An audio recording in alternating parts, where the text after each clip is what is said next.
أعوذ بالله السميع العليم من الشيطان الرجيم من همزه ونفخه ونفثه بسم الله الرحمن الرحيم وإن خفتم ألا تقسطوا في اليتامى فانكحوا ما طاب لكم من النساء مثنى وثلاث ورباع فإن خفتم ألا تعدلوا فواحدة۔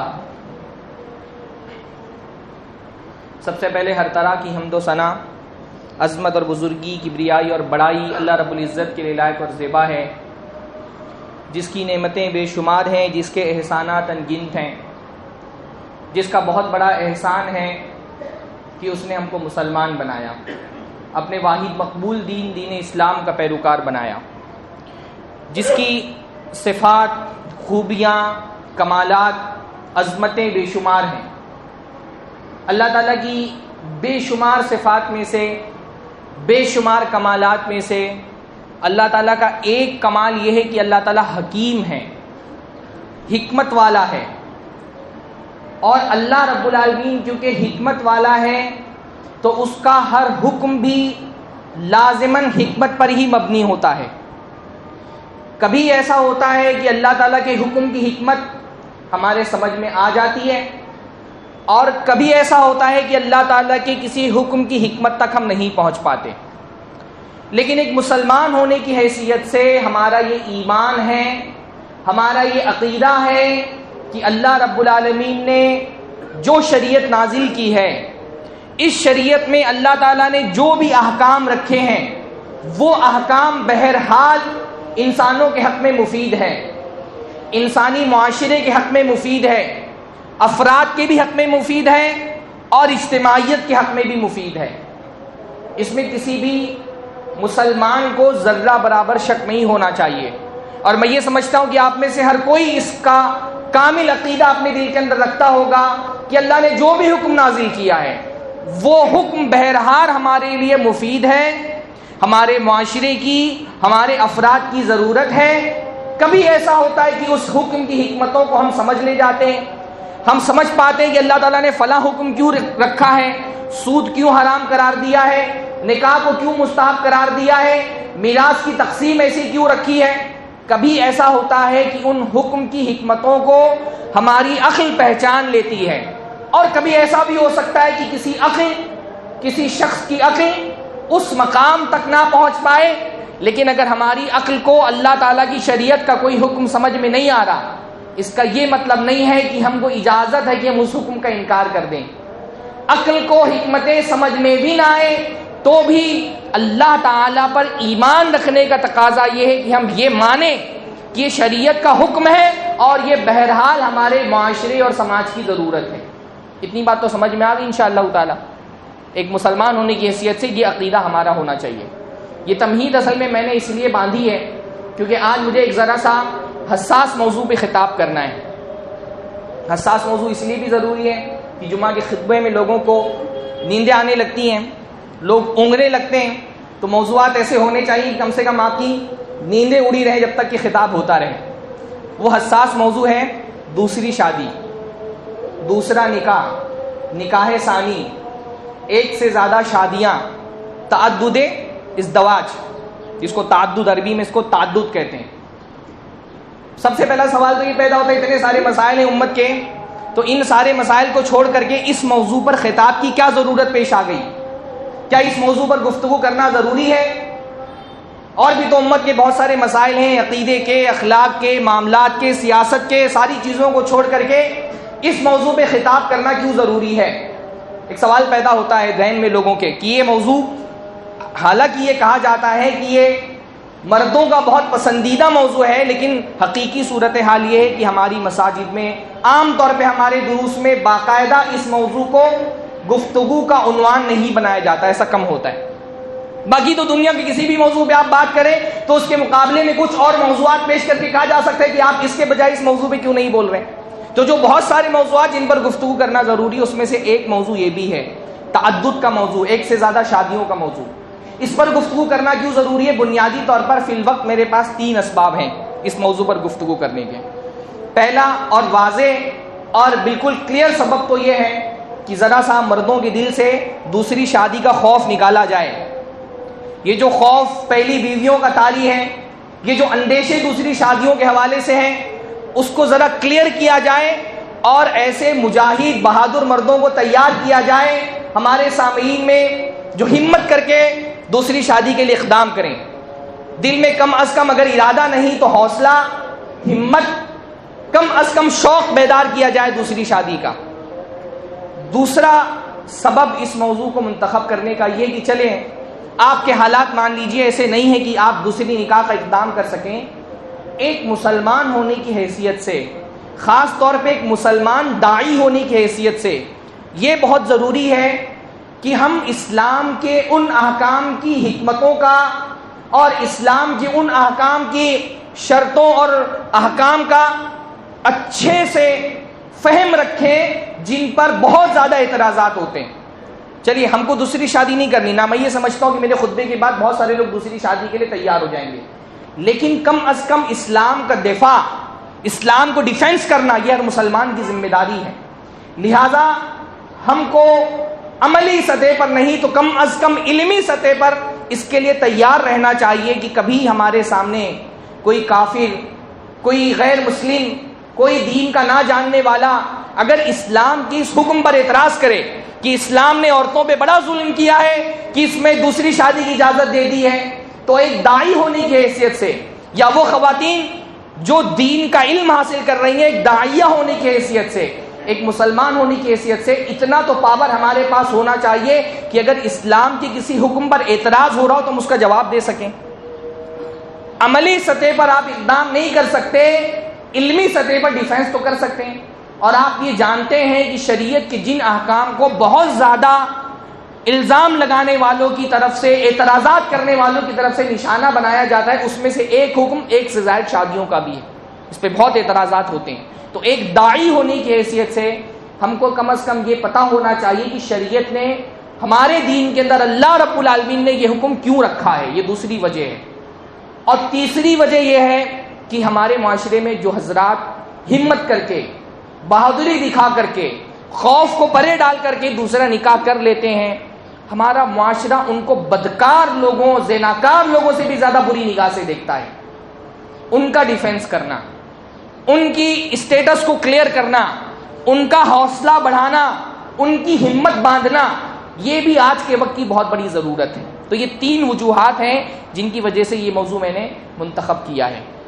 سب سے پہلا سوال یہ پیدا ہوتا ہے، شریعت میں ایک سے زائد نکاح کا حکم کیا ہے؟ حکم جو ہے نا شریعت کے اندر 5 ہوتے ہیں، واجب، مستحب، مباح، مکروہ، حرام، 5 طرح کے حکم ہوتے ہیں۔ کچھ چیزیں واجب ہوتی ہیں جن کے چھوڑنے پر گناہ ملتا ہے، کرنے پر ثواب ملتا ہے۔ کچھ چیزیں مستحب ہوتی ہیں جن کے کرنے پر ثواب ہے لیکن چھوڑ دے تو گناہ نہیں ملتا۔ مباح ہوتا ہے جن میں نہ گناہ ملتا ہے نہ ثواب ملتا ہے، چاہے آپ کریں یا چھوڑیں۔ مکروہ وہ چیز ہوتی ہے جس کے کرنے پر گناہ تو نہیں ملتا ہے پر چھوڑنے پر ثواب ملتا ہے، اور حرام وہ چیز ہوتی ہے جس کے کرنے پر گناہ ملتا ہے اور چھوڑنے پر ثواب ملتا ہے۔ شریعت میں 5 احکام ہوتے ہیں۔ دوسری شادی کا حکم کیا ہے؟ اسلام میں دوسری شادی کا وہی حکم ہے جو حکم پہلی شادی کا ہے۔ کیا؟ مستحب۔ دوسری شادی کرنا مستحب ہے جیسے پہلی شادی کرنا مستحب ہے۔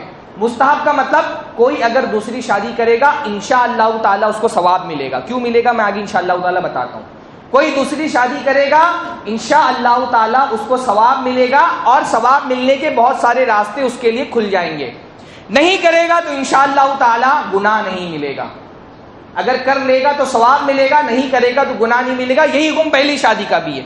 پہلی شادی آپ کر لیں تو ثواب ملے گا، اور نہیں کریں گے تو انشاءاللہ تعالی کوئی گناہ نہیں ملے گا۔ اسلامی تاریخ میں بہت بڑی تعداد میں ہمارے سلف اور علماء ہیں جنہوں نے ایک سے زیادہ شادیاں کی، بہت مختصر تعداد میں کچھ علماء ایسے بھی مل جائیں گے جنہوں نے ایک بھی شادی نہیں کی۔ تو جو حکم پہلی شادی کا ہے وہی حکم دوسری شادی کا ہے، کرنے پر ثواب ہے اور اگر نہیں کریں گے تو گناہ نہیں ملے گا۔ ایسی چیزوں کو شریعت میں مستحب کہا جاتا ہے یا سنت کہا جاتا ہے۔ جیسے سنت نمازیں ہوتی ہیں، پڑھ لیتے ہیں تو ثواب ملتا ہے، نہیں پڑھیں گے تو گناہ نہیں ملے گا انشاءاللہ تعالی۔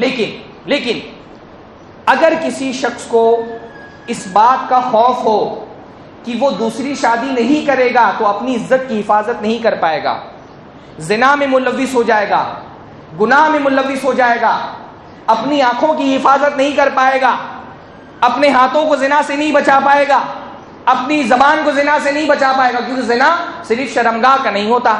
اللہ کے نبی نے فرمایا آنکھیں بھی زنا کرتی ہیں، ہاتھ بھی زنا کرتے ہیں۔ تو اگر کسی شخص کو اس بات کا خوف ہو کہ مجھے اپنی عفت کی حفاظت کے لیے، اپنی پاک دامنی کی حفاظت کے لیے نکاح میرے لیے ضروری ہو گیا ہے، اگر میں ایک اور نکاح نہ کروں تو میں اپنی عزت کو محفوظ نہیں رکھ پاؤں گا، میں بدکاری اور گناہ میں ملوث ہو جاؤں گا، ایسے شخص پر دوسری شادی کرنا واجب ہو جاتا ہے۔ کیوں؟ کیونکہ زنا سے بچنا واجب ہے، اور جو شخص زنا سے نہ بچ پائے اس کو ان اسباب کا اختیار کرنا واجب ہے جو اس کو زنا سے بچاتے ہیں، اور اگر دوسری شادی ہی آپشن بچا ہے زنا سے بچنے کے لیے تو دوسری شادی اختیار کرنا واجب ہو جاتا ہے۔ عام حکم ہے کہ مستحب، یہی معاملہ پہلی شادی کا بھی ہے کہ پہلی شادی مستحب ہے، لیکن اگر کوئی شخص ایک شادی کے بغیر اپنی نفس پر کنٹرول نہیں کر سکتا اور گناہ میں ملوث ہو جانے کا اس کو اندیشہ ہے تو ایسے شخص پر پہلی شادی بھی واجب ہے۔ ایک شادی کرنے کے بعد بھی اس کا اندیشہ ختم نہیں ہو رہا، دوسری اس پر واجب ہے، دوسری کے بعد بھی اندیشہ ختم نہیں ہو رہا، تیسری واجب ہے، تیسری کے بعد بھی اندیشہ ختم نہیں ہو رہا، چوتھی اس کے پر واجب ہے۔ چار شادیاں، چوتھی شادی بھی واجب ہو جائے گی بشرطے کہ اس کے اندر استطاعت ہو۔ استطاعت ہو تب، ایسا نہیں، ہاں استطاعت ہو تب، شرطیں انشاءاللہ تعالی آگے میں ذکر کروں گا۔ اس کے ساتھ تو پہلا ہو گیا مستحب ہے، دوسرا کیا ہو گیا؟ واجب ہے۔ تیسرا ہے کہ کبھی کبھی کسی شخص کے لیے دوسری شادی حرام بھی ہو سکتی ہے، جیسے کہ پہلی شادی حرام ہو سکتی ہے، ہاں دوسری شادی حرام بھی ہو سکتی ہے جیسے پہلی شادی حرام ہو سکتی ہے۔ اگر اس کو اپنی ذات پر اس بات کا قوی گمان ہے یا یقین ہے کہ میں دوسری شادی کرنے کے بعد عدل نہیں کر سکوں گا تو ایسے شخص پر دوسری شادی حرام ہے۔ آج کے خطبے کا مقصد محض دلوں میں شوق پیدا کرنا بھی نہیں ہے، بلکہ جو ان کا شوق غلط طریقے سے ہو گیا ہے ان کے شوق کو ختم کرنا بھی۔ ہاں کسی آدمی پر اگر یہ اندیشہ ہو اپنے آپ پر اس کو کہ میں دوسری شادی کرنے کے بعد دوسری بیوی یا دو بیویوں کے درمیان عدل نہیں کر سکوں گا، ان کی ضرورتیں پوری نہیں کر سکوں گا، ان کے ساتھ شریعت کے تقاضوں کے مطابق انصاف نہیں کر سکوں گا۔ سماج کے تقاضے عدل کے الگ ہوتے ہیں، شریعت کے تقاضے الگ ہیں، وہ انشاءاللہ بات آگے آئے گی۔ اگر کسی کو اس بات کا اندیشہ ہے، خوف ہے کہ میں شریعت کے تقاضوں کے مطابق عدل نہیں کر سکوں گا، ایسے شخص پر دوسری شادی کرنا حرام ہے، جیسا کہ پہلی شادی کرنا بھی حرام ہے۔ اگر کسی شخص کو یہ بات پتا ہو کہ وہ ایک بیوی کے ساتھ بھی عدل نہیں کر سکے گا، اس کی ضرورتیں پوری نہیں کر سکے گا، اس کو نہیں سنبھال سکے گا، اس کا کھانا خرچہ برداشت نہیں کر سکے گا، اس کی جسمانی ضرورتیں پوری نہیں کر سکے گا، تو ایسے شخص پر پہلی شادی بھی حرام ہے۔ ہمارے یہاں عدل کی بات صرف دوسری شادیوں میں آتی ہے، پہلی شادی بھی حرام ہے ایسے آدمی پر جو پہلی بیوی کے ساتھ عدل کرنے کی طاقت نہ رکھتا ہو۔ عدل صرف دو لوگوں کے بیچ میں نہیں ہوتا، عدل ایک بیوی کے ساتھ بھی ہوتا ہے۔ اگر ایک بیوی پر بھی ظلم کرے گا تو بھی گناہ ہے، جیسے دو بیویوں کے درمیان ظلم کرنا گناہ ہے۔ تو جو حکم پہلی شادی کا ہے وہی حکم دوسری شادی کا ہے۔ بعض صورتوں میں اصل اس کا حکم یہ کہ مستحب ہے، اس کو کرنے سے ثواب ملتا ہے۔ اگر آدمی اپنے آپ کو دوسری یا پہلی شادی یا تیسری چوتھی شادی کے بغیر زنا سے نہیں بچا سکتا تو وہ واجب ہو جاتی ہیں، اور اگر اس کو اس بات کا اندیشہ ہے کہ وہ جو ہے عدل نہیں کر سکے گا، حقوق ادا نہیں کر سکے گا، تو ایسی صورت میں شخص کے لیے دوسری شادی کیا ہے؟ حرام ہے۔ اچھا، میں نے کہا کہ مستحب ہے، مستحب ہونے کی کیا دلیل ہے؟ شریعت میں دوسری شادی مستحب ہے، اس کی کیا دلیل ہے؟ ایک دلیل تو بہت عام ہے کہ بھائی اللہ کے نبی صلی اللہ علیہ وسلم کی سنت ہے، اللہ کے نبی صلی اللہ علیہ وسلم کی سنت ہے، ایک شادی بھی اللہ کے نبی صلی اللہ علیہ وسلم کی سنت ہے، ایک سے زائد شادیاں بھی اللہ کے نبی صلی اللہ علیہ وسلم کی سنت ہے۔ ہمارے پیارے نبی محمد رسول اللہ صلی اللہ علیہ وسلم نے بہت ساری شادیاں کی تھیں، اللہ کے نبی صلی اللہ علیہ وسلم کی بہت ساری بیویاں تھیں، تو ایک سے زیادہ شادی کرنا مستحب ہے۔ جو کام بھی اللہ کے نبی نے کیا وہ کام کرنا کیا ہے؟ مستحب ہے۔ اللہ کے نبی صلی اللہ علیہ وسلم کی 11 بیویاں تھیں، بیک وقت تقریباً غالباً 9 بیویاں اللہ کے نبی کی بیک وقت نکاح میں تھیں۔ اللہ تعالیٰ نے نبی صلی اللہ علیہ وسلم کو استثناء دیا تھا، ایکسیپشن حاصل تھا، اللہ تعالیٰ نے مسلمانوں کے لیے 4 سے زیادہ کی اجازت نہیں رکھی۔ تو جو بھی کام اللہ کے نبی نے کیا وہ کرنا سنت ہے، تو نبی صلی اللہ علیہ وسلم کی سنت ہے، اس لیے سب اس پر ثواب ملے گا۔ جیسے کہ ایک شادی پر ثواب ملتا ہے، ایک شادی آپ نکاح ہی کرتے ہیں نا، نکاح کرنا بھی ثواب کا کام ہے، نکاح کرنا بھی کیا ہے؟ ثواب کا کام ہے۔ آپ نے ایجاب و قبول کیا انشاءاللہ تعالی اس پر بھی آپ کو ثواب ملے گا۔ ثواب ملنے کی دوسری دلیل کیا ہے؟ ثواب ملنے کی دوسری دلیل یہ ہے کہ ہماری شریعت میں اصلاً یہ ہے کہ مرد ایک سے زیادہ شادیاں کریں. ایک شادی کی اجازت ہے، ایک سے زیادہ شادیوں کا حکم ہے. اللہ تعالیٰ نے فرمایا، سورۃ النساء کی بہت مشہور آیت ہے، آپ میں سے بہت سارے لوگوں کو یاد بھی ہوگی. اس طرح کی آیتیں بہت سارے مرد جو ہے وہ اپنی ضرورت کے تحت یاد کر کے رکھتے ہیں. بہت ڈرے ڈرے چہرے لگ رہے ہیں آج کے خطبے میں. ہاں، میں نہیں ڈروں گا انشاءاللہ. اللہ تعالیٰ نے فرمایا وَإِنْ خِفْتُمْ أَلَّا تُقْسِطُوا فِي الْيَتَامَى فَانكِحُوا مَا طَابَ لَكُم مِّنَ النِّسَاءِ مَثْنَىٰ وَثُلَاثَ وَرُبَاعَ فَإِنْ خِفْتُمْ أَلَّا تَعْدِلُوا فَوَاحِدًا. یہ قرآن مجید کی آیت ہے. اللہ تعالیٰ نے فرمایا اگر تم یتیموں کے ساتھ انصاف نہیں کر سکتے. پرانے زمانے میں یہ ہوتا تھا کہ بہت سارے لوگ یتیم لڑکیاں جو ان کی کفالت میں ہوتی تھیں ان سے شادی کر لیتے تھے، لیکن ان کو جو حق ہوتا تھا وہ نہیں دیتے تھے کیونکہ ان کا کوئی پوچھنے والا نہیں ہوتا تھا. تو اللہ تعالیٰ نے فرمایا یتیموں کے ساتھ یہ ناانصافی مت کرو. اگر تم یتیم لڑکیوں کے ساتھ انصاف نہیں کر سکتے تو ان کو چھوڑ دو، جہاں ان کا مناسب نکاح ہوتا ہے کر لو. تم کو نکاح کرنا ہے فَانكِحُوا مَا طَابَ لَكُم مِّنَ النِّسَاءِ مَثْنَىٰ وَثُلَاثَ وَرُبَاعَ. اس کے علاوہ جو عورتیں ہیں جو تم کو پسند ہیں ان سے نکاح کر لو. یتیم لڑکیوں کو چھوڑ دو. اس کے علاوہ جو تمہاری پسند کی عورتیں ہیں جو تم کو پسند آتی ہیں، طَابَ لَكُم، تم کو اچھا خوش کرتی ہیں تم کو، ان سے نکاح کرو. کیا کتنا نکاح؟ اللہ نے پہلے ایک نہیں کہا، پہلے کہا مثنا، دو شادیاں کرو. ثلاثہ، تین شادیاں کرو. رباع، چار شادیاں کرو. اللہ نے پہلے 2، 3 اور 4 کا حکم دیا کہ 2 کرو، 3 کرو، 4 کرو. فَإِنْ خِفْتُمْ أَلَّا تَعْدِلُوا فَوَاحِدًا. پھر اللہ نے آگے فرمایا اگر تم کو خوف ہے کہ تم عدل نہیں کر سکو گے، بزدل ہو، ڈرتے ہو، عدل نہیں کر پاؤ گے، اندیشہ ہے، اپنے اوپر یقین ہے یا غالب گمان ہے، یا تمہارے سرکمٹینسز اور حالات ایسے ہیں اس سے یہ فائنل ہو جاتا ہے کہ تمہارے اندر عدل کی طاقت نہیں ہے. جیسے بیوی سے بہت ڈرتے ہو، سہمے رہتے ہو، بیوی جب ڈانٹ دیتی ہے تو جا کر کے کونے میں چپ چاپ بیٹھ جاتے ہو. اتنا ڈر اگر خوف ہے فواحدہ، تو ایک پر اکتفا کرو، پھر تم دوسری شادی کے لیے ایلیجیبل نہیں ہو. تو اللہ تعالیٰ نے پہلے کہا 2 کرو، 3 کرو، 4 کرو. اگر اتنی طاقت نہیں ہے عدل کرنے کی تو اللہ تعالیٰ نے اجازت دے دی کہ 1 کرو. اس سے کیا پتہ چلا کہ ہماری شریعت میں اصل ہے کہ آدمی زیادہ شادیاں کرے. البتہ اگر خوف ہے تو 1 کی اجازت اللہ تعالیٰ نے دی کہ ٹھیک ہے 1 بیویاں بھی رکھ سکتے ہو. اسی حکم کی وجہ سے مستحب ہونے کی تیسری وجہ یہ ہے کہ صحابہ کرام کے ہاں آپ دیکھیں گے شاذ ہی آپ کو کوئی صحابی ملیں گے جنہوں نے فطری عمر پائی ہو اپنی زندگی کی اور صرف 1 نکاح کیا ہو. شاید ہی کوئی صحابی آپ کو مل جائیں گے. بالعموم آپ صحابہ کیا دیکھیں گے، تعدد کا مزاج پایا جاتا تھا. وہ 1 سے زیادہ شادیاں کرتے تھے. بہت شاذ آپ کو شاید کوئی مثال ملے گی. اکثر مثالیں جو دیتے ہیں لوگ وہ ایسے صحابی کی جوان ہوئے، 1 شادی کی تھی اور شہید ہو گئے، تو ظاہر سی بات ہے ان کو تو موقع نہیں ملا. جن کو موقع ملا یعنی بعض صحابہ کی 10 12 بیویاں، حضرت علی کی 11 بیویوں کا ذکر آتا ہے. نہیں شادی ہوئی، کسی کی وفات ہو گئی، کسی کو طلاق دے دیا، کسی نے خلا لے لیا. اس طرح سے ان کی حضرت حسن کی تو بہت زیادہ بیویاں، سب سے زیادہ بیویاں حضرت حسن کی تاریخ کی کتابوں میں منقول ہیں. اسی لیے بچے بھی ان کے بہت ملتے ہیں. حضرت انس کے 100 سے زائد بچوں کو تو انہوں نے اپنی زندگی میں دفنایا ہے حضرت انس نے، کیونکہ عمر بھی ان کی بہت زیادہ تھی. 100 سال کے قریب ان کو عمر ملی تھی حضرت انس کو. بہت سارے صحابہ کرام، شاذ آپ کو کہیں ملے گا کہ کسی صحابی نے 1 ہی بیوی پر اکتفا کیا ہو. عام طور پہ صحابہ کرام 1 سے زائد شادیاں کرتے تھے. تو یہ بھی مستحب ہونے کی دلیل ہے. مستحب ہونے کی یہ بھی دلیل ہے کہ شادی کرنے سے انسان کے لیے نیکی کمانے کے بہت سارے دروازے کھل جاتے ہیں. مثلا اللہ رب العالمین نے فرمایا، اللہ کے نبی صلی اللہ علیہ وسلم نے فرمایا کہ تم 1 لقمہ بھی اگر اپنی بیوی کے منہ میں ڈالتے ہو، 1 لقمہ بھی اس کو کھلاتے ہو تو اللہ تعالیٰ اس لقمے کے بدلے میں تم کو ثواب دیتا ہے. 1 لقمہ بھی کھلاتے ہو تو اس کے بدلے میں اللہ تعالیٰ کیا کرتا ہے، تم کو ثواب دیتا ہے. تو اگر 1 بیوی ہوگی تو کتنا کھلا لیں گے آپ؟ ہاں، تو جتنی زیادہ بیویاں ہوں گی اتنا زیادہ کھلائیں گے، اور جتنا زیادہ کھلائیں گے انشاءاللہ تعالیٰ اتنا ہی ثواب ملے گا. اللہ کے نبی نے فرمایا فی بضع احدکم صدقہ، تمہارا اپنی بیوی کے قریب جانا اپنی ضرورت پوری کرنے کے لیے یہ بھی صدقہ ہے. بیوی کو مسکرا کر کے دیکھنا بھی ثواب کا کام ہے.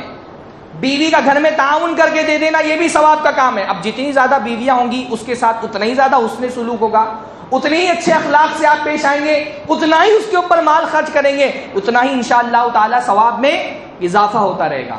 زیادہ بیویاں ہوں گی فیملی بڑی ہو جائے گی، بڑی فیملی پر خرچہ بڑھے گا اور فیملی پر خرچ کرنے کا بہت ثواب ہے. اللہ کے نبی نے ایک حدیث کے اندر فرمایا اگر کسی کے پاس 4 دینار ہو، 1 دینار وہ اللہ کے راستے میں جہاد میں دے دے، 1 دینار سے وہ کسی غلام کو آزاد کر دے، 1 دینار کسی مسکین پر صدقہ کر دے، اور 1 دینار اپنے گھر والوں پہ خرچہ کر دے، تو یہ 1 دینار جو اپنے گھر والوں پہ خرچہ کیا ہے اس دینار کا ثواب سب سے زیادہ ہے۔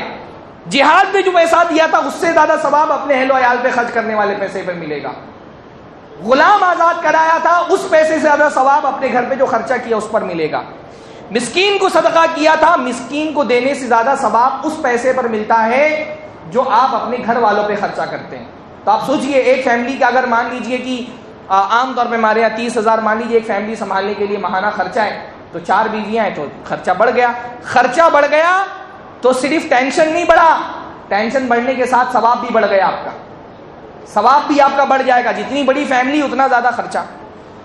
اچھا، ثواب ملنے کی ایک دلیل یہ بھی ہے کہ اللہ کے نبی صلی اللہ علیہ وسلم نے ہم کو انکریج کیا ہے کہ زیادہ بچے پیدا کرو، زیادہ اولاد ہونی چاہیے تمہاری۔ اللہ کے نبی نے فرمایا تزوجوا الودود الولود فانی مکاثر بکم الامم، کہ زیادہ بچے دینے والی اور زیادہ محبت کرنے والی عورتوں سے شادی کرو۔ ایک طرح سے اللہ کے نبی صلی اللہ علیہ وسلم کی اپیل ہے اپنی امت کے لوگوں کے لیے کہ ایسی عورتوں سے شادی کرو جن کے بچے زیادہ ہوتے ہوں اور جو محبت زیادہ کرتی ہوں۔ اب کیسے پتہ چلے گا بچے زیادہ ہوتے ہیں؟ بھئی ایک ذریعہ تو یہ ہے کہ جس خاندان میں زیادہ بچے ہوتے ہوں وہاں شادی کر لو، وہاں سے پتہ چلے گا کہ بھئی خاندان میں ان کے بچے زیادہ ہوتے تو جس لڑکی سے شادی کرو گے گرچہ وہ کنواری ہے امید یہ ہے کہ اس سے بھی زیادہ بچے ہوں گے۔ اور ایک طریقہ کیا ہے، ایسی بیوہ عورتیں، مطلقہ عورتیں، مختلعہ عورتیں جن کا طلاق ہو چکا ہے یا جو بیوہ ہو چکی ہیں، ان کے پہلے شوہر سے بچے ہیں، تو ایک پتہ چل جاتا ہے کہ فلاں عورت کی ولادت کا سلسلہ اس کے یہاں پر زیادہ ہوتا ہے، ایسی عورتوں سے شادی کرو تاکہ تمہاری اس سے بھی اولاد ہو۔ تزوجوا الودود الولود، بچے زیادہ ہونا ہمارے یہاں، بچے زیادہ ہونا لوگ مصیبت سمجھتے ہیں، بچے زیادہ ہونا دنیا میں بھی خیر کا سبب ہے، آخرت میں بھی خیر کا سبب ہے۔ اس لیے اللہ کے نبی صلی اللہ علیہ وسلم نے حضرت انس کو دعا دی تھی اللہم اکثر مالہ وولدہ، اللہ تعالیٰ اس کے مال میں بھی کثرت دے، اس کے اولاد میں بھی کثرت دے۔ ہم آج کے زمانے میں کسی کو بول دیں اللہ تعالیٰ بہت ساری اولاد تم کو دے، وہ سمجھ ہی نہیں پائے گا کہ یہ دعا دے رہا ہے کہ بد دعا دے رہا ہے۔ زیادہ بچے ہونا خیر کا باعث ہے۔ آپ سوچیے ہمارے نوجوان 30 سال کی عمر میں شادی کر رہے ہیں، 15 سال تک کی عمر ان کی گزر جا رہی ہے، جوانی کے بعد بلوغت کے بعد کتنے سارے اولاد اللہ کے نبی صلی اللہ علیہ وسلم کی امت کو وہ دے سکتے تھے۔ اللہ نے فرمایا میں قیامت کے دن تمہاری کثرت تعداد پر فخر کروں گا۔ یہ کتنے بڑے شرف کی بات ہوگی کہ ایک آدمی قیامت کے دن اللہ کے نبی صلی اللہ علیہ وسلم کے حضور میں اپنی اولاد کا نذرانہ پیش کرے کہ اللہ کے نبی آپ کی امت میں اضافہ کرنے کے لیے یہ میری 20 اولاد، یہ میری 25 اولاد۔ ہمارے یہاں تو صورتحال یہ بن گئی ہے ایک کے بعد ابھی نہیں، 2 کے بعد کبھی نہیں۔ یہ جو رواج بن گیا ہے مسلمانوں کا ہم دو ہمارے دو، یہ کسی زمانے میں مسلمانوں کا رواج نہیں رہا ہے۔ زیادہ بچے پیدا کرو۔ اللہ تعالیٰ نے فرمایا آدمی کے مرنے کے بعد اس کو جو چیزیں فائدہ پہنچاتی ہیں اس میں سے ایک کیا ہے، ولد صالح یدعو لہ، نیک اولاد اگر آپ کے لیے دعا کر رہی ہے آپ کے مرتبے میں اضافے کا باعث بنے گی۔ اب یہ آپ پر ڈیپینڈ کرتا ہے، ایک ہی لڑکا چھوڑ کے جائیں گے تو تھوڑی سی دعائیں ملیں گی، 2 بیٹے ہوں گے زیادہ ملیں گی، 10 بیٹے ہوں گے اور زیادہ ملے گی۔ جتنے زیادہ بچے ہوں گے بیٹیاں ہوں گی اتنا زیادہ کیا ہوگا، آپ کا مرتبہ بلند ہوگا۔ حدیث میں آتا ہے کہ ایک آدمی کو قیامت کے دن جنت میں بہت بڑا مقام ملے گا۔ وہ اللہ تعالیٰ سے کہے گا اللہ تعالیٰ میں نے اتنی نیکیاں تو نہیں کی تھی، اتنا بڑا مقام کیسے مل گیا مجھ کو؟ اس کو سمجھ میں آئے گا نا کہ میں اتنے بڑے مقام کا مستحق نہیں ہوں، اتنی نیکیاں تو میں نہیں کر کے آیا تھا۔ تو اللہ تعالیٰ فرمائیں گے باستغفار ولدک لک، تیرا بیٹا تیرے مرنے کے بعد تیرے لیے مغفرت کی دعائیں کرتا تھا، زندگی میں بھی مرنے کے بعد بھی تیرے لیے مغفرت کی دعائیں کرتا تھا، اس کی دعاؤں کی بدولت تیرا مرتبے میں اضافہ ہو گیا۔ تو زیادہ بچے ہوں گے تو زیادہ دعا کریں گے، زیادہ آخرت میں، باقی دنیا کا فائدہ تو ہے ہی ہے۔ دنیا میں بچے تو سہارا ہے ہی ہے بڑھاپے کا، دنیا میں بچے حسن اخلاق کے ساتھ اگر پیش آئیں تو بہت بڑی نعمت ہے، یا کم از کم اتنی بڑی نعمت تو ہے کہ بڑھاپے میں آدمی بچے جلدی شادی کر لیا، بڑھاپے میں بچے اپنی زندگی کے معمولات سنبھال لیتے ہیں اور آدمی عبادت کے لیے علم کے لیے خود کو فارغ کر لیتا ہے۔ یہ 32 سال کی عمر میں لڑکے شادیاں کر رہے ہیں، ان کے بڑھاپے میں ان کو ٹینشن رہتا ہے بچے کی شادی کرانا ہے، جس عمر میں گود میں پوتے پوتیوں کو پڑپودوں کو کھلانا چاہیے، اس عمر میں آدمی اس فکر میں رہتا ہے ہمارے دور میں کہ بچے کی شادی کرانا، کیونکہ شادیاں ہی ہو رہی ہے، پہلی شادی 35 پہ ہو رہی ہے، تو جب تک لڑکا جوان ہوتا ہے اپنا خود بوڑھے ہو جاتے ہیں. تو جلدی شادیاں کریں، زیادہ شادیاں کریں تاکہ زیادہ بچے ہوں، ہے نا. اب ایک عورت، ویسے ہی ہمارے یہاں پہ حالات ایسے نہیں ہیں کہ ایک عورت پر زیادہ بچے، وہ بھائی صحت کے وہ معاملات پرانی عورتوں کی طرح نہیں رہ گئے، تو زیادہ شادیاں کرنے سے زیادہ بچے ہوتے ہیں، یہ بھی خیر کا باعث ہے. تو شریعت میں بہت سارے ایسے احکام ہیں جس کی وجہ سے ایک سے زیادہ شادیاں کرنا مستحب ہے، اس پر ثواب ملتا ہے.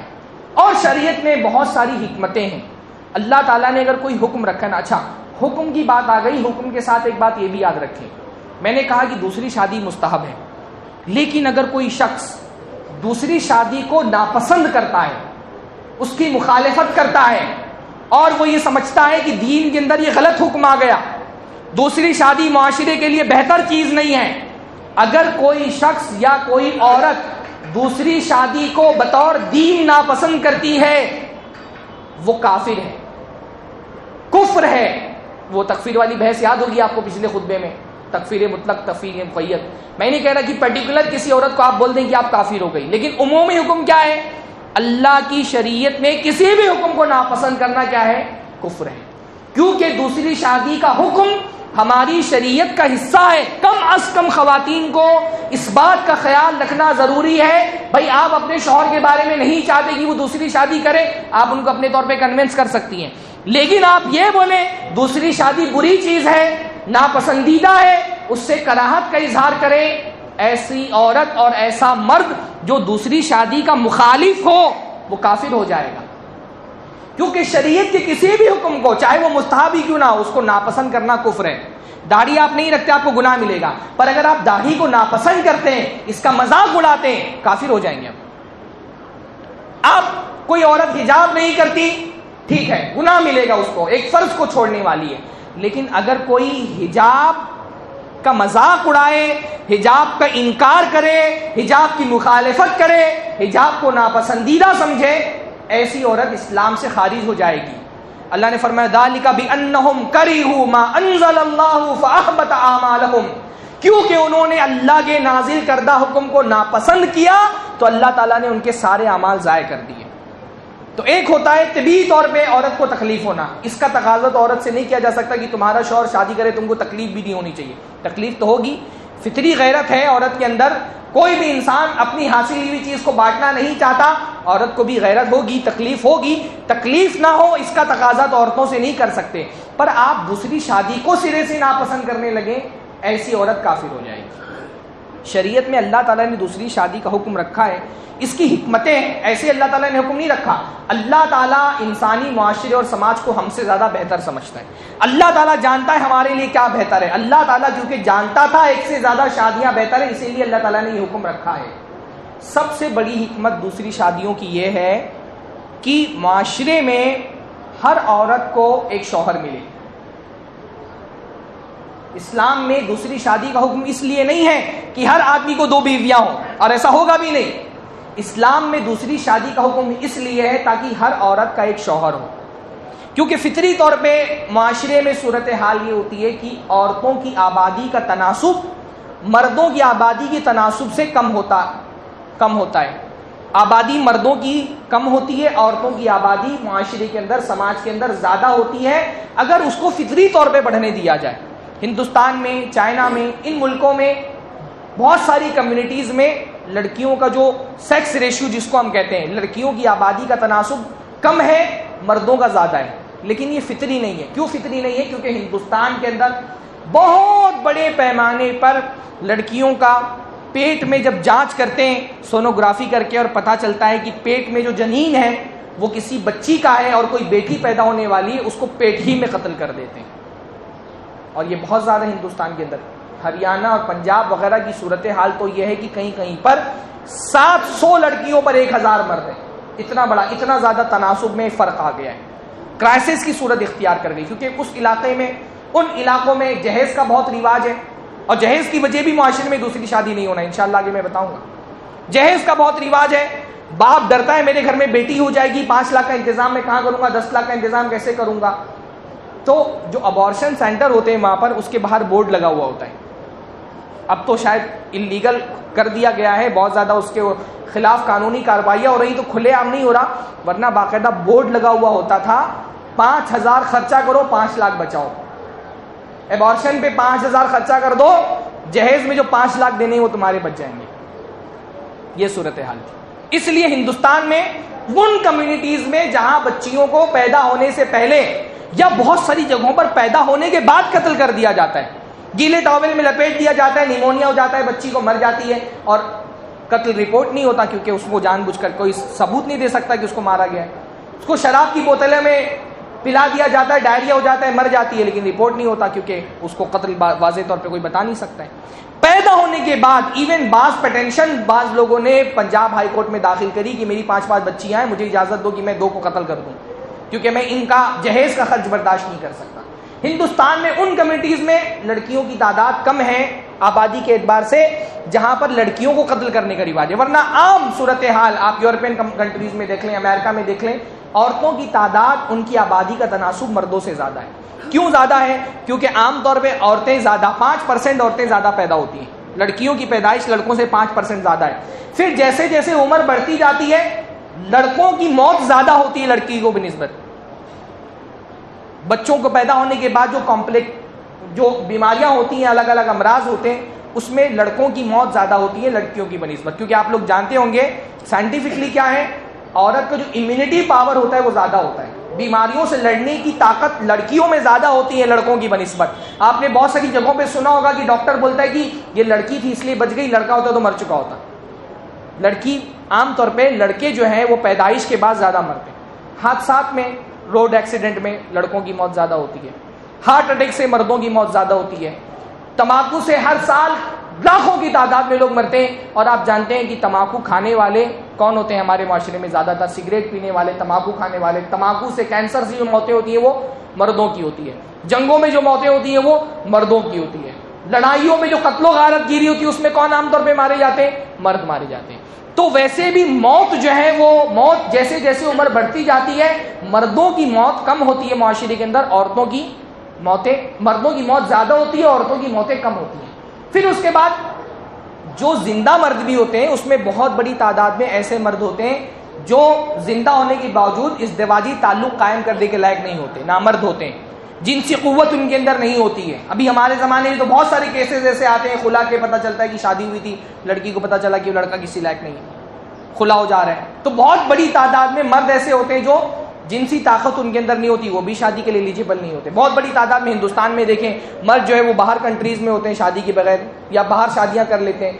تو بہت ساری وجوہات کی بنا پر شادی کے لائق عورتیں معاشرے کے اندر مردوں سے بہت بڑی تعداد میں زیادہ ہوتی ہیں. یہ سارے اعداد و شمار آپ کے پاس نہ بھی ہو، آپ زمینی سطح پر محسوس کرتے ہوں گے لڑکی والے ہمارے معاشرے کے اندر رشتوں کے لیے بہت پریشان ہیں.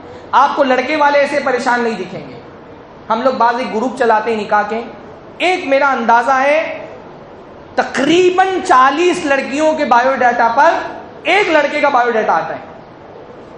40 لڑکیوں کے بایو ڈاٹا. ہم پریشان ہو گئے، ہر آدمی فون کر کے بول رہا ہے مولانا میری بہن ہے، کوئی رشتہ ہو تو بتاؤ، میری بیٹی ہو کوئی رشتہ ہو تو بتاؤ. کس کو رشتہ بتائیں؟ ایسا لگتا ہے لڑکے اٹھ گئے دنیا سے. ایک بایو ڈاٹا آتا ہے، 40 لڑکیوں کا بایو ڈاٹا آتا ہے تو ایک لڑکے کا بایو ڈاٹا آتا ہے. تو اتنی بڑی تعداد میں ہم ہر مسجد میں، ابھی میں نے بتا دیا، مجھے پتا ہے نماز کے بعد 2-4 لوگ ملیں گے، مولانا مجھے بھی اس گروپ میں ایڈ کر لیں. لڑکے لڑکیاں نکاح کے لائق بہت زیادہ ہیں. کنواری لڑکیوں کی میں بات کر رہا ہوں. پھر کنواریوں سے آگے بڑھیں، بیوہ عورتیں. ہمارے معاشرے میں بیوہ عورتوں کے گھر والے رشتہ ڈھونڈنا بند کر دیتے ہیں. وہ دیکھ رہے ہیں جب کنواروں کو رشتہ نہیں مل رہا تو بیواؤں کو کون پوچھے گا. طلاق ہو گئی لڑکی کی، خلا ہو گیا، گھر والے پریشان، عورتیں ڈپریشن کا شکار.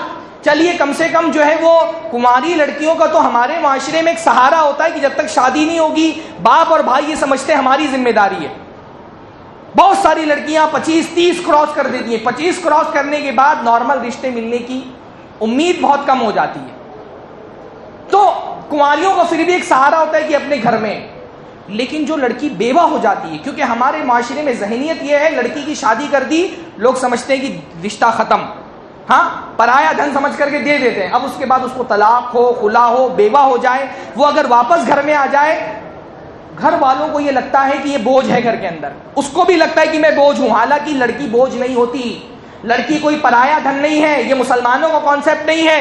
شادی کر دیا آپ نے لڑکی کی، اگر اس کو طلاق ہو گیا دوبارہ آپ کی ذمہ داری ویسی ہی آ جائے گی، لڑکی کی ذمہ داری آپ پر ویسے ہی آ جائے گی جیسے کنواری تھی تب تھی۔ بیوہ ہو گئی لڑکی، اس کے بعد دوبارہ وہ آپ کی ذمہ داری میں آ جائے گی جیسے وہ کنواری تھی تب۔ لیکن ہمارے یہاں ذہنیت یہ بنتی ہے نا کہ یہاں بھابھی آ گئی، بھابھی کو لگتا ہے اب شوہر پورا میرا، نہ اس کا ماں کا اس میں کوئی حق، نہ بہن کا اس میں کوئی حق، اور اگر وہ اس کا خلا ہو گیا، طلاق ہو گیا، بیوہ ہو گئی، گھر میں آ گئی تو ایسا لگتا ہے کہ وہ اجنبی ہے۔ بلکہ ہمارے معاشرے میں مجھے بہت افسوس ہوتا ہے، لڑکی کی شادی ہوتی ہے نا، پہلی بار بدائی کے بعد گھر میں آتی ہے، وہ اپنے آپ کو اجنبی سمجھنے لگتی ہے، اس کو لگتا ہے کہ یہ میرا گھر نہیں رہ گیا، ہم نے بنایا ہوا ذہن نا پرایا دھن، کنیا دان نہیں ہوتا ہمارے دین کے اندر کہ دے دیا لڑکی اب اس کی ہو گئی، دان وان کچھ نہیں ہوتا، وہ ایک معاہدے کے تحت، ایک عقد کے تحت گئی تھی اس آدمی کے ساتھ، عقد نکاح، ایک کانٹریکٹ ہے نکاح، وہ کانٹریکٹ ختم ہو گیا، شوہر کی موت ہو گئی، طلاق ہو گیا، خلا ہو گیا، دوبارہ وہ گھر میں آ گئی۔ کنیا دان نہیں ہوتا کچھ، وہ ہمیشہ آپ کے گھر کی لڑکی ہے، آپ کی بیٹی ہے، بیٹی سے رشتہ کبھی ختم نہیں ہوتا، بہن سے رشتہ کبھی ختم نہیں ہوتا، بیوی سے ختم ہو سکتا ہے، بھئی بیوی ہے، اس کو سسرال میں اس کا کتنا تعلق ہے، سسرال میں ایک شوہر ہے جس سے اس کا تعلق ہے، میراث کا آپ معاملہ دیکھ لیں، عورت کو میراث میں صرف شوہر کا میراث میں حصہ ملے گا، اور یہاں پر باپ کے میراث میں بھی حصہ ہے، ماں کی میراث میں بھی حصہ ہے، بھائی اگر اس کے اولاد نہیں ہے اس کے میراث میں بھی حصہ ہے، بہن کی اگر موت ہو گئی اس کی بھی وراثت میں حصہ ہے۔ لیکن وہ کی بیوہ مطلقہ عورتیں اتنی بڑی تعداد میں، اور ہماری ذہنیت خراب ہونے کی وجہ سے اب ان عورتوں کو، ان سے شادیاں کون کرے گا؟ ہمارے تو کنواریوں کوئی لڑکی نہیں مل رہی، ان سے کون شادی کرے گا؟ اسلام نے دوسری شادی کا حکم اس لیے رکھا ہے کہ ہر عورت کو کم از کم ایک شوہر ملے، اس لیے معاشرے میں اتنے بہادر لوگوں کی ضرورت ہے کم از کم کہ ہمارے معاشرے کی کوئی لڑکی بغیر نکاح کے نہ بیٹھی رہے۔ سیلفش مت بنیے، عورتیں بہت غصہ ہوتی ہیں اس موضوع پر بات کریں، کون سی عورتیں؟ جو آلریڈی شادی شدہ ہیں، اس کو سارے قرآن و حدیث کے دلائل دے دیے جائیں، اس کو دوسری شادی کی اہمیت سمجھ میں نہیں آتی، ادھر اس کے شوہر کی موت ہوتی ہے، ادھر اس کو دوسری شادی کی حکمتیں سمجھ میں آنے لگتی ہیں ادھر۔ یعنی میں ایسی عورتوں کو بھی جانتا ہوں جو اپنے شوہر کی دوسری شادی کی بہت مخالف تھیں، اللہ رب العالمین کا کرنا ایسا ہوا کہ ان کے شوہر کی موت ہو گئی، اب وہ تلاش کر رہی کہ کوئی مجھ کو بحیثیت دوسری بیوی کے ہی قبول کر لے۔ اپنے پر مصیبت آتی ہے تو ہم کو شریعت کے ساری حکمتیں سمجھ، ہمارا دین نہ عمل کرنے کے لیے نازل ہوا تھا، لیکن اس دین کو ہم استعمال کرنے کے لیے، یوز کرنے کے لیے استعمال کرتے ہیں، یوز کرتے ہیں اس کا، بس جہاں ہمارا فائدہ ہوگا وہاں ہم کو دین یاد آ جائے گا، اور جہاں ہمارا ذرا سا فائدہ کم ہو رہا ہے وہاں ہم دین کا تیا پانچا کر کے رکھ دیتے ہیں، وہاں دین کو اپنی زندگی سے نکال دیتے ہیں۔ شریعت نے دوسری شادی کا حکم اس لیے رکھا تھا کہ یہ اس سے بہتر، اس لیے آپ دیکھیں جس معاشرے کا مرد ایک سے زیادہ شادیاں کرتا ہے اس معاشرے میں عورت کی ویلیو بہت زیادہ ہوتی ہے، عورتوں کو لگتا ہے کہ یہ دوسری شادی ان کے مزاج کے خلاف ہے۔ مجھے بہت افسوس ہوتا ہے، بے دین خواتین کو آپ جانے دیں، دیندار خواتین یہ کبھی جہیز کے خلاف آپ کو اس جذبے کے ساتھ مخالفت کرتے ہوئے نہیں ملیں گی۔ یہاں عورتوں کو میراث میں حصہ نہیں مل رہا، وہاں پر آپ کو نہیں ملے گا کہ پلے کارڈ اٹھا کر کے اور اپنے میراث کا حق مانگو۔ جہاں پر اپنا حق مانگنا ہے وہاں پر تو یہ بزدلی دکھا دیتی ہیں، ارے مانگو بھائی سے حق، بولو مجھ کو میراث میں حصہ دو، وہاں تمہارا حق ہے۔ جہاں تمہارا حق ہے وہاں تم حق نہیں مانگ رہی، جہیز کے خلاف کھڑے ہو جاؤ، وہاں تمہارا حق ہے، نہیں دینا 1 روپیہ جہیز مانگنے والوں کو، وہاں آپ کھڑی نہیں ہو رہی۔ اور جہاں آپ کا حق نہیں ہے، آپ کے شوہر کا حق ہے، اللہ نے اس کو حق دیا ہے دوسری شادی کا، وہاں آپ نے اتنا بڑا محاذ کھولا ہوا ہے کہ مولوی لوگ تقریر کرتے ہوئے ڈرتے ہیں۔ میں بولتا ہوں اس موضوع پہ بولنے والوں تو مجھے ڈراتے ہیں کہ آئندہ اس مسجد میں پھر خطاب کا موقع نہیں ملنے والا ہے، اتنا ہمارے یہ دین ناپسندیدہ ہو گیا ہے۔ مسجد میں آنے والی عورتیں دوسری شادی کی مخالفت کریں، بھائی بے دین عورت ہے، اس کو دین کے احکام نہیں پتا، سمجھ میں آتا ہے، اس کو سمجھانے کی ضرورت ہے۔ خطبوں میں مسجد میں یہ میرے ساتھ ہوا ہے کہ دوسری شادی کا ایک ذرا سا نقطہ بیان کر دیا تو مسجد والے اتنا ڈر گئے کہ آئندہ خطبے کے لیے نہیں بلایا۔ الحمدللہ اپنے کو ڈرنا نہیں، مجھے کوئی ڈر نہیں ہے الحمدللہ۔ آپ اپنے حق کے لیے کھڑے ہو جہاں پر حق ہے، آپ دوسروں کا حق مارنے کے لیے کھڑی ہو جاتی ہیں۔ آپ دیکھیے جن معاشروں کے اندر مرد ایک سے زیادہ شادیاں کرتا ہے ان معاشروں میں عورتوں کی ویلیو بہت ہوتی ہے، وہاں پر جہیز نہیں مانگتا کوئی۔ سعودی عرب میں کیوں جہیز کا رواج نہیں ہے؟ مرد کرتے ہیں ایک سے زیادہ شادیاں. جب مرد بہت زیادہ شادیاں کریں, ابھی کیا ہے صورتحال کہ عورتوں کی سپلائی بہت زیادہ ہے, ان کی تعداد زیادہ ہے, ڈیمانڈ اتنا نہیں ہے. اور اکانومی کا اصول ہے جب سپلائی زیادہ ہو جائے اور ڈیمانڈ کم ہو جائے تو ویلیو گر جاتی ہے. عورتوں کی ویلیو ہمارے معاشرے میں گری ہوئی ہے. اسی ویلیو کو بڑھانے کے لیے تو جہیز کی ویلیو اس کے ساتھ ایڈ کر دی جاتی ہے کہ بھائی ایک لڑکا ہے اس کے پاس 10 رشتے لڑکیوں کے نکاح کے, تو ایک بولتا ہے میں بائک دے دوں گا میری بیٹی سے کر لو, دوسرا بولتا ہے وہ بائک دے رہا ہے میں کار دے دوں گا, چڑھوا چڑھائی بولتے ہیں نا ہمارے یہاں, تیسرا بولتا ہے میں 5 لاکھ اور بھی دے دوں گا کار کے ساتھ, میری بیٹی سے شادی کر لو. یہ جہیز کیوں ہے معاشرے کے اندر؟ کیونکہ ہمارے معاشرے میں مرد ایک ہی نکاح پہ اکتفا کرتا ہے. جب مرد ایک سے زیادہ شادیاں کرنے لگیں گے پھر مہر کا مسئلہ آئے گا. اسلامی شریعت میں لڑکی والوں کو ڈھونڈنا ہی نہیں ہے رشتہ تو لڑکے والے ڈھونڈیں گے نا. اللہ نے کیا فرمایا؟ ان تبتغوا باموالکم محسنین غیر مسافحین.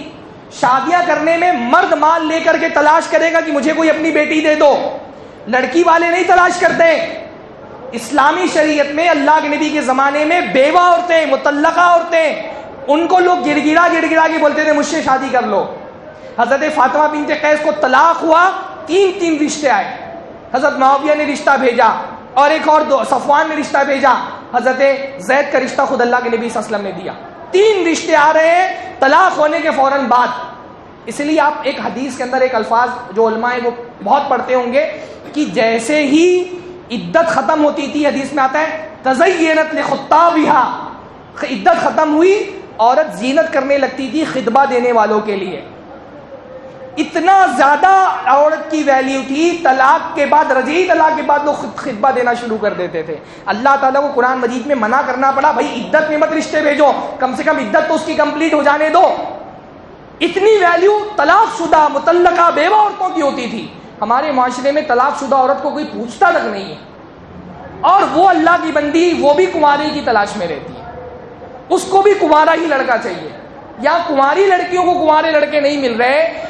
میں یہ دیکھ رہا ہوں بیوہ ہے, 3 4 عورتیں ہیں, کوئی بندہ قبول کرنے کے لیے تیار ہے کہ میں تمہارے, حالانکہ اس کے بچوں کی کفالت, بیوہ عورتوں کے بچے بھی بہت اہم مسئلہ ہے. ٹائم میرا ختم ہو گیا لیکن میں تھوڑا سا لوں گا. بیوہ عورتوں کے بچوں کی کفالت دوسرے شوہر کی ذمہ داری نہیں ہے. عورت بیوہ ہو گئی, اس کے بچے جو ہیں اگر دادا زندہ ہے دادا کی ذمہ داری ہے ان کو سنبھالنا, اگر چاچا ذمہ داری ہے تو چاچا کی ذمہ داری سنبھالنا. دادا نہیں ہے چاچا زندہ, چاچوں کی ذمہ داری ہے. جو وارث ہیں ان کے اوپر حق بنتا ہے کہ ان کو سنبھالے. پر ہمارے یہاں کیا ہو گیا ہے, عورت بیوہ ہوتی ہے اس کے سر پہ سارے یتیموں کو لاد دیا جاتا ہے. غلط ہے یہ, نا انصافی ہے بیوہ عورت کے ساتھ. بیوہ عورت نہیں ذمہ دار ہے بچوں کی کفالت کی. پھر وہ جو ہے پھر بھی ہمارے معاشرے میں ہوتا ہے کہ آدمی دوسری شادی کر کے بچوں کی کفالت کے لیے بھی تیار ہے, لیکن وہ اس کو کنوارا ہی چاہیے. بولتی ہے کہ کسی کی بیوی مر گئی ہو تو بتاؤ. اب آدمی دوسری شادی کرنے کے لیے کون اپنی بیویوں کو مارے گا؟ ہاں, تو کم از کم بیوہ عورتیں, مطلقہ عورتیں, بہت بڑی تعداد میں معذور عورتیں ہوتی ہیں, پیر میں کوئی تکلیف ہے, ہاتھ میں کوئی تکلیف ہے, ایسی عورتیں ہوتی ہیں جن کے بچے نہیں ہو سکتے, طلاق ہو گیا ہے. ان عورتوں کا ٹھکانہ کیا ہے سوائے اس کے کہ وہ دوسری شادی کریں. لیکن معاشرے میں دوسری شادی کرنے والے مرد نہیں ہیں. یہ عورتیں زندگی بھر بیٹھی رہ جاتی ہیں, ڈپریشن کا شکار ہوتی ہیں. کنواری لڑکیاں, لوگ بولتے ہیں آسیب آ رہا ہے, جن پکڑ رہا ہے, اس کی شادی نہیں ہوئی, وہ بیمار ہے نفسیاتی طور پہ. یہ ہمارے یہاں راقیوں کی اتنی بڑی تعداد بڑھ گئی ہے. آپ کو اندازہ کیوں بڑھی ہے؟ اہل حدیثوں میں کبھی بھی بابا نہیں ہوتے تھے, ہم فخر سے بولتے تھے ہمارے یہاں بابا نہیں ہوتے. آج تو ایک پتھر اٹھاؤ تو نیچے سے 3 راقے نکل رہے ہیں. کیوں؟ لڑکیوں کو بہت جن پکڑ رہے ہیں. یہ لڑکیوں کو جن کیوں پکڑ رہے ہیں؟ 25 سال کی عمر ہو گئی, 27 سال عمر ہو گئی, 30 سال عمر ہو گئی, شادی نہیں کر رہی ہے. آدمی تو اپنی ضرورتیں یہاں وہاں پوری کر لیتا ہے, لڑکے, وہ لڑکی بیچاری شریف ہے, وہ اپنی ضرورتوں کو مارے گی تو وہ بیماری بن کے کسی اور درجے میں نکلیں گی. وقت پہ شادیاں کرائیں. لڑکی کی عمر 25-30 کراس کر رہی ہے, اب بہت ممکن نہیں رہ جاتا اس کے لیے کہ اس کو نارمل کنوارا لڑکا ملے. بھائی مل رہا ہے تو بہرحال اگر آپ کے پاس آپشن ہوگا کہ ایک کنوارا ہے ایک شادی شدہ ہے تو آپ بلا شبہ کنوارے سے کریے. لیکن بعض مرتبہ یہ دیکھنے میں آتا ہے نا, کنوارا چرسی ہے, شرابی ہے, جواری ہے, اس کو بیوی بیٹی دے دینا قبول کر لیتے ہیں لوگ. شادی شدہ شریف آدمی, ذمہ دار آدمی, اس کو بیٹی دینا قبول نہیں کرتا. اتنا زیادہ ہم نے دوسری شادی کو عیب بنا دیا ہے معاشرے کے اندر. اتنا بڑا مسئلہ ہو گیا ہے کہ لوگوں کو بولتے ہوئے ڈرانے لگا ہے. جب بولنے میں اتنا خوف آ رہا ہے, میں دیکھ رہا ہوں سننے والوں کے چہرے ایک دم ڈرے ہوئے ہیں کہ گھر میں کیا حالت ہوگی جا کر کے, تم کرنے کی ہمت کہاں سے جٹے گی. لیکن بولنا مسئلے کا حل نہیں ہے. بولنا حل کی شروعات ضرور ہے. میں نہیں بول رہا ہوں، میں آج بول رہا ہوں کل آپ شادیاں کرنے لگیں گے، لیکن حل کم سے کم یہاں سے نکلے گا کہ لوگ گفتگو تو کریں، لوگ اس موضوع پہ بات تو کریں. آپ کے لیے کسی اور کی ہو جائے گی، گفتگو کرنا شروع کریں، ذہن سازی کریں. بہرحال موضوع تو بہت وسیع ہے. ہمارا انشاءاللہ تعالی مستقل سیریز اس پر یوٹیوب پر آئے گی دوسری شادی کے حوالے سے، اس میں بہت کچھ گفتگو ہم نے کی. میں نہیں سمجھتا کہ آئندہ مجھے اس موضوع پہ دوبارہ گفتگو کرنے کا موقع ملے گا. حالانکہ باتیں بہت ساری ہیں. اللہ تعالیٰ سے دعا ہے اللہ تعالیٰ ہم سب کو دین کا صحیح فہم عطا فرمائے. اللہ تعالیٰ دین کی صحیح محبت ہمارے دلوں کے اندر ڈال دے، دین کی حکمتوں کو سمجھنے کی توفیق عطا فرمائے. اقول قولی ھذا واستغفر اللہ لی ولکم ولسائر المسلمین واستغفروہ انہ هو الغفور الرحیم. وآخر دعوانا الحمد للہ رب العالمین.